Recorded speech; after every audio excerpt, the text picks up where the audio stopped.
Citizens are confident beings. This human being is so caught up in the monetary system that it is parallel to reality, with himself, with internal organs, senses, with the universe. This human being observes through definition instead of defining through observation. It is opposite to science. Just think about this. We are on a huge sphere. Sphere because that's how we defined this form, and we see this form like that because the visual sense doesn't help us to see more than that. For instance, the magnetic field of the Earth.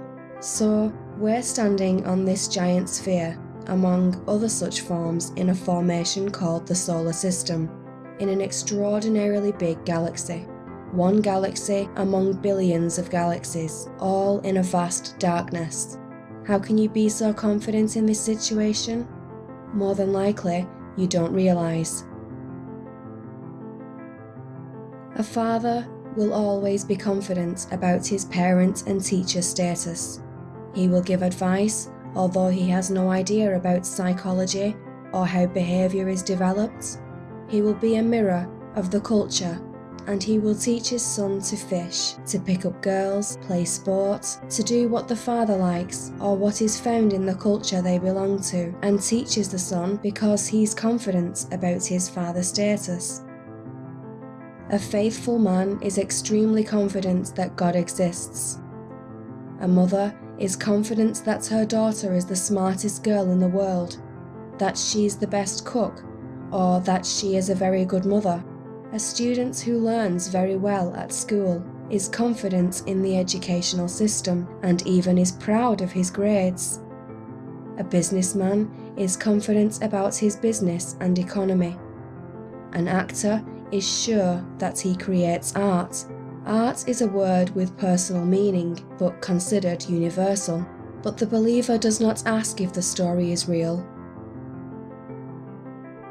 The mother doesn't ask what intelligence is, from whose point of view, what taste is, or what she understands about being a mother. The student doesn't ask what is the purpose of the educational system. A businessman does not ask what money is, who invented it, and what the monetary system is.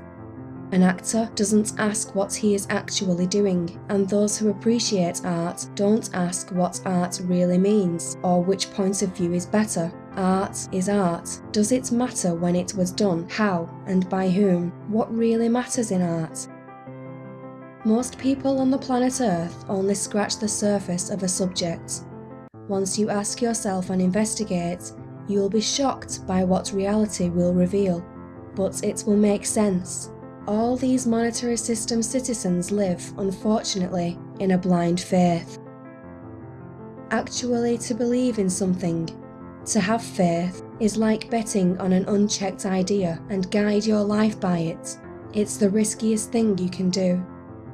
The monetary system created these jobs, these fixed characters, and people jump in to fit one and behave like the character's description.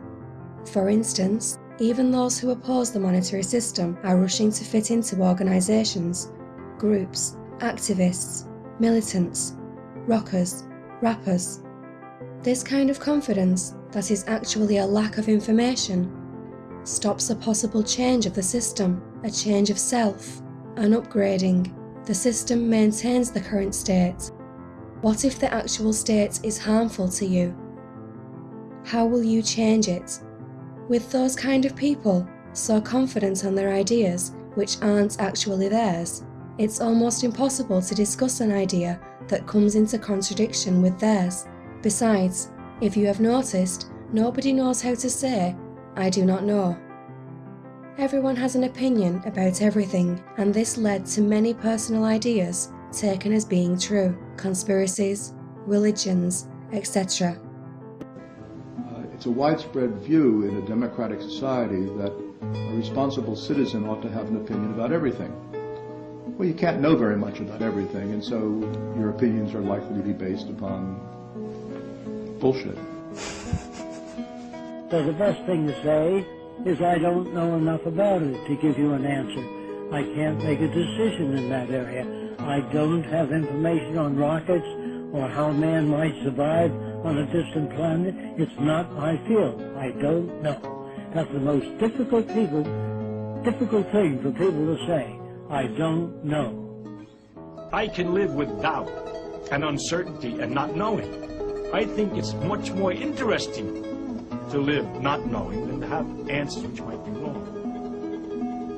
I have approximate answers and possible beliefs and different degrees of certainty about different things, but I'm not absolutely sure of anything, and then many things I don't know anything about.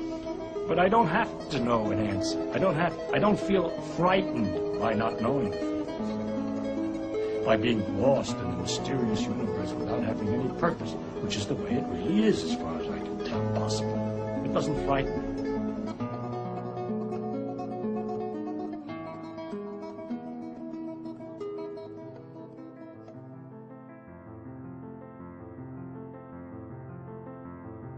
You're taught in school that everybody should have a right to their own opinion.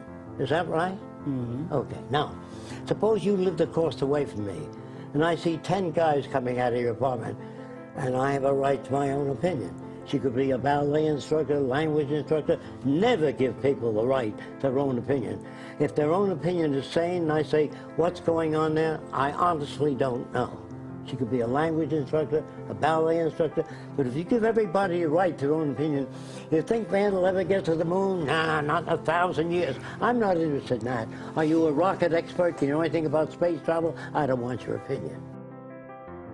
And so that's why we have so much trouble with people, because they do not have a common way of seeking information. You say, well, if you ask me, I think my opinion is just as good as yours. Good. So people feel they want to feel equal to you. They say, that's your opinion. Now I'm going to give you mine. See? So they think one opinion is as good as another. And that's valid amongst people that don't know how to check things out. It is very possible that this state is really a reaction of the body, a theory that sounds shocking, but it's as real and demonstrable as it can be. We'll talk about this a little bit later.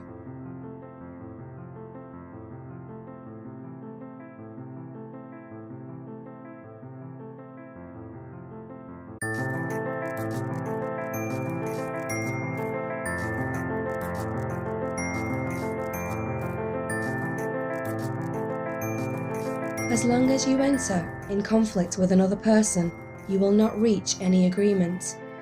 Both will try to defend their idea and will not be paying attention to the other.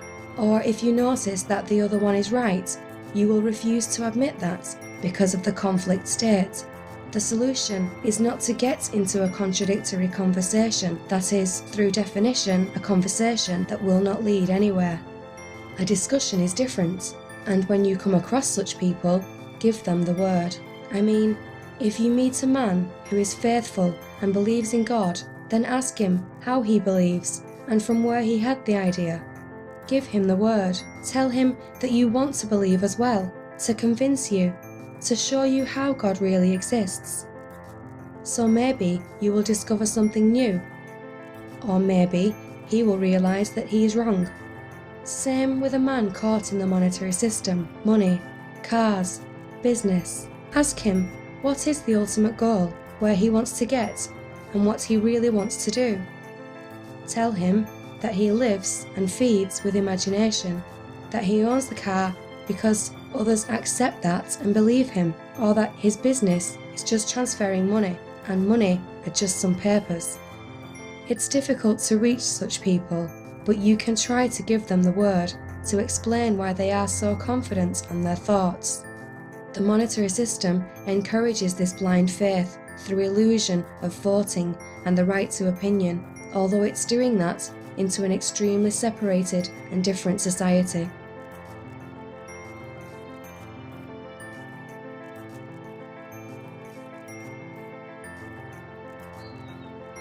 You've heard all this, you as a human being. Why don't you change? What prevents you? If each one of us asks that question, not verbally or merely intellectually, as an entertainment. But ask that question most seriously and deeply. What's your answer? What's your answer to this problem that human beings have lived this way for millennia upon millennia? Why haven't they changed? Why haven't you, who are listening now, why haven't you changed? You know, if you don't change, what the consequences are. You'll be nationalistic, you'll be tribal, insular, isolated, and therefore having no relationship globally, fighting, building up more and more armaments to destroy each other. Now, why don't you, if you are at all serious in this matter, why don't you ask yourself that question? Why am I, a human being who have been through all this, why haven't I changed? What would be your answer? Either you are not serious, you want to live a very, very superficial life, and that superficiality temporarily satisfies you, or you really don't care. As long as you have immediate pleasures, immediate satisfactions, you really don't care. You don't care for your children if they are murdered. If you really have no deep love, affection for them. If you had, you would prevent all wars. So, apparently, none of these things mean anything to you. Or probably, you are so deeply conditioned psychologically. Of course, we are biologically conditioned, that's a different matter altogether. But psychologically conditioned, and one is not aware of it. And you can, unless there is freedom from that conditioning, you will go on this way.